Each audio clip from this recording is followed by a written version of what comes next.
नाम doctor Sunil Kumar, basically रहने वाला डिस्ट्रिक्ट वैशाली बिहार। और इस वंडरफुल बिजनेस की शुरुआत मैं भी अपने प्रैक्टिस के साथ किया था और आज इस बिजनेस को फुल टाइम प्रमोट करता हूं साहब।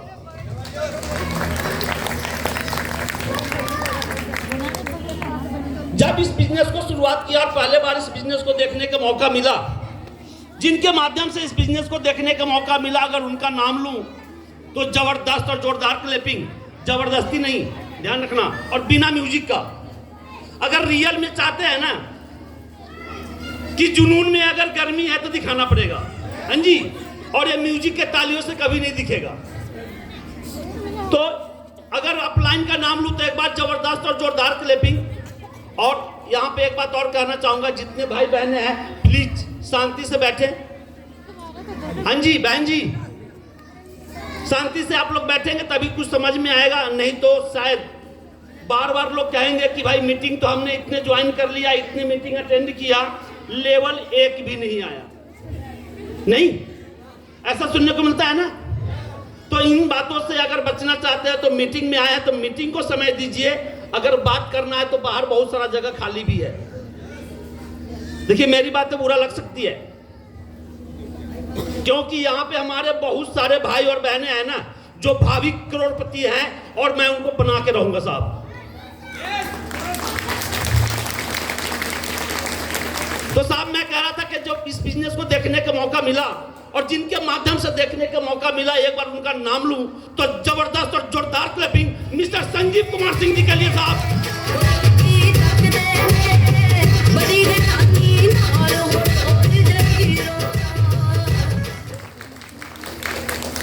और गुड़गांव के आन बान शान मिस्टर विनोद कुमार सर के लिए और मिस्टर बालकृष्ण प्रजापति जी के लिए एक बार जबरदस्त क्लैपिंग साहब।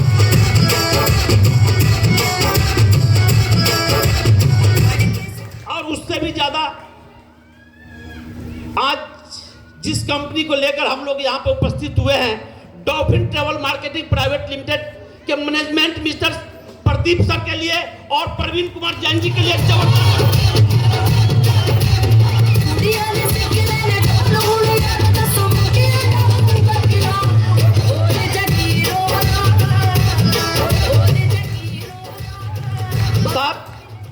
कहानी तो यहां से स्टार्ट हुआ, जो प्लान देखा, हाँ जी, उससे पहले तक कोई कहानी नहीं थी और कोई पहचान नहीं थी। और आज जो पहचान बनी और जो कहानी बनी है ना, डॉल्फिन के लिए बनी है। तो एक बार जबरदस्त तालियां अपने लिए साहब।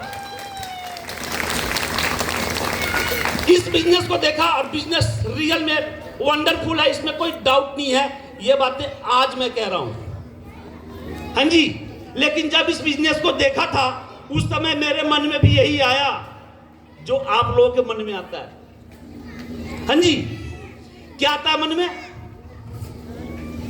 मेरे मन में भी आया कि यार ये बिजनेस 2 करोड़ का बिजनेस है, 6400 रुपये लगाना है और 3 बनाना है। हाँ जी, ये विचार मेरे मन में भी था। मैंने बोला कि सर इस बिजनेस को ज्वाइन करूंगा, 2 दिन का टाइम दीजिए। उन्होंने बोला ठीक है, क्योंकि उस समय वो भी उतना ही नए थे जितना आज हमारे भाई, जिनका आप लोगों ने देखा होगा 3rd लेवल और 4th लेवल हुआ है। यस या नो? दोनों आदमी वैसा ही थे। उन्होंने बताया, मैंने बोला कि ठीक है सर मैं करूंगा। लेकिन उसके बाद वो जैसे गए मैं 3 ढूंढने लगा। हाँ जी, ऐसा आप लोग भी करते हैं ना या नहीं करते? मैं 3 ढूंढने लगा। फिर दोस्त ने बोला तेरा दिमाग खराब है, काम बढ़िया चल रहा है, प्रैक्टिस कर रहा है, मैं भी कर रहा हूं, शांति से चल, 50-60 हजार रुपये महीने के आता है, शाम में एंजॉय करते, बात खत्म, कुछ नहीं रखा बाहर। मैंने बोला यार बात तो सही है, क्यों पंगा लेना। फिर उसके बाद एक दोस्त को और लगाया फोन, उसने भी यही बातें बोली। तीसरे को लगाया, भाई उसने तो मेरे दिमाग खोल दिए कि भाई मैं तो लुट गया था, तू कहां फंसने जा रहा है। मैंने बोला अच्छा, ये बातें उस समय ज्यादा कुछ समझ में नहीं आया। मैं उनके बातों में रह के और संजीव सर का फोन उठाना बंद कर दिया। तीसरे चौथे दिन की इत्तेफाक से मुलाकात हुई। उन्होंने एक ही बातें कहे कि भाई सपना आपका है, जरूरतें आपके हैं, लोगों का काम है कहना, लोगों का मानते रहोगे, जैसे पहले थे वैसे ही जीवन में रहना। यस या नो? फिर उन्होंने एक छोटी सी कहानी सुनाई। मैं सुनाऊं क्या?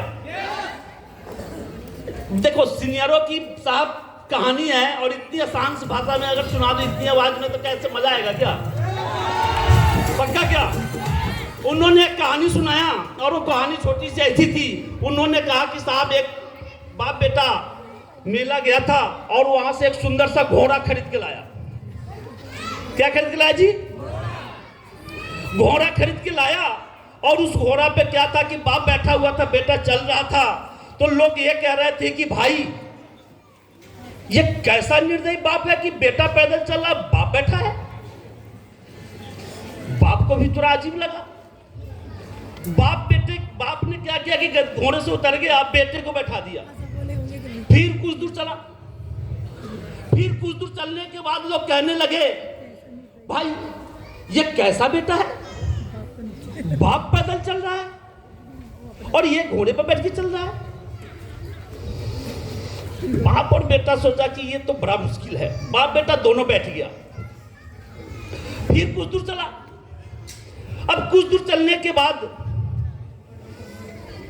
लोगों ने कहना स्टार्ट किया, ये कैसे दोनों बाप बेटे हैं? एक निजवान जानवर के ऊपर दोनों बैठे हैं।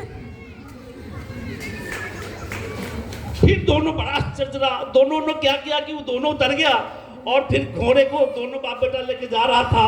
फिर कुछ दूर चला। कुछ लोग बोले, ये कैसा बेवकूफ है, अच्छा सा घोड़ा लेके जा रहा है, दोनों पैदल चल रहा है। हाँ जी भाई साहब, एक बात सुनना, ये कहानी सुन के ना मेरी दीवान की ढक्कन खुल गई कि साहब जिंदगी आपको है, जीनी कैसी है, डिसीजन आपकी होनी चाहिए, वरना ऐसी धक्का खाते रहेंगे साहब। फिर उनसे मैंने पूछा कि सर बताओ कि इस बिजनेस में करना क्या है। उन्होंने बताया कि इस बिजनेस को करने के लिए सीखना पड़ेगा। हाँ जी, इस बिजनेस को करने के लिए सीखना पड़ेगा। मैंने बोला कि सर इसमें सीखना है क्या? बोला कि यही बातें हैं। उन्होंने की बातें बोला कि आप भी पढ़े लिखे, मैं भी पढ़ा लिखा हूं, एक बात बताओ, मैं इंजेक्शन लगा सकता हूं क्या? मैंने बोला नहीं सर, सीखना पड़ेगा। मैंने बोला कि सीखना पड़ेगा। वो बोले कि सर ये आपका काम है, आप इसको बखूबी कर सकते हो, ये मेरा काम है, मैं इसको बखूबी कर सकता हूं। आपका काम मैं करता हूं तो मुझे सीखना पड़ेगा, और मेरा काम आप करोगे तो आपको भी सीखना पड़ेगा। इसीलिए सीख के करना पड़ेगा। साहब सीख के करना स्टार्ट किया और सीखते सीखते इस बिजनेस का फर्स्ट और सेकेंड लेवल लिया। और नॉर्मली फिर गरारी फंसती है ना, हाँ जी, गरारी फंसती रहती है। अब गरारी फिर ऐसी फंसी, किसी ने कह दिया कि भाई ये तो छोटे चेक आ जाएंगे, बड़े चेक नहीं आएंगे। ऐसी कंपनी आई थी, बड़े चेक नहीं मिलते, जो काम चल रहा है वो भी खराब हो जाएगा। भाई साहब फिर गरारी फंसी और फिर मैं कुछ दिन के लिए रुक गया।